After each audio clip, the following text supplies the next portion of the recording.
Transcending Darkness, a Memoir of Abuse and Grace. Written by Denise Brown. Narrated by Barron-Smolinski. Copyright 2021, Denise Brown. Audiobook production by Archangel Inc. Introduction. My childhood was difficult, and as a teenager, I found myself in a bleak, hopeless place. I tried to break free of my pain with the help of friends, the distraction of a busy schedule, even with self-harm. Nothing I tried had the power to guide me to a happy life. Then at 16, I made God a promise that if He would lead me through the darkness, I would do what He asked of me. God took me up on that promise and set me on a path to healing and wholeness.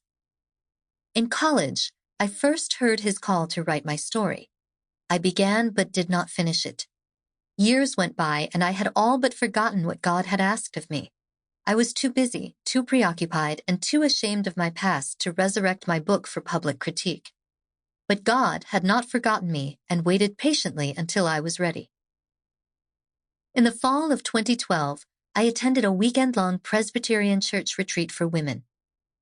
We watched a video of Denise Brown speaking about her research on trust and authenticity.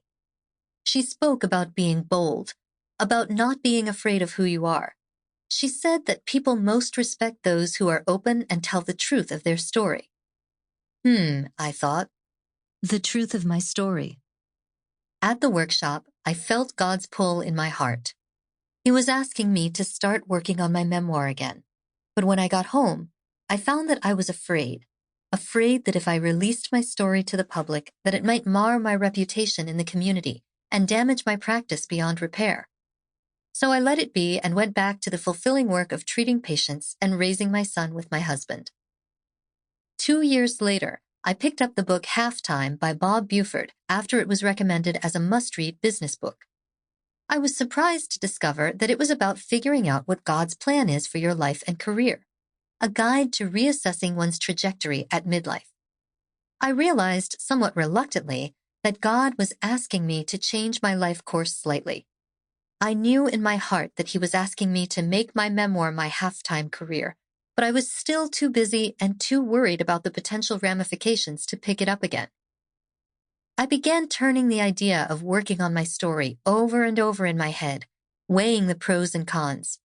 I had not forgotten the promise I'd made to God in my youth, that I would do what He asked of me after He saved me. But the cons seemed to always win the argument in my mind. I questioned this. Sample complete. Ready to continue?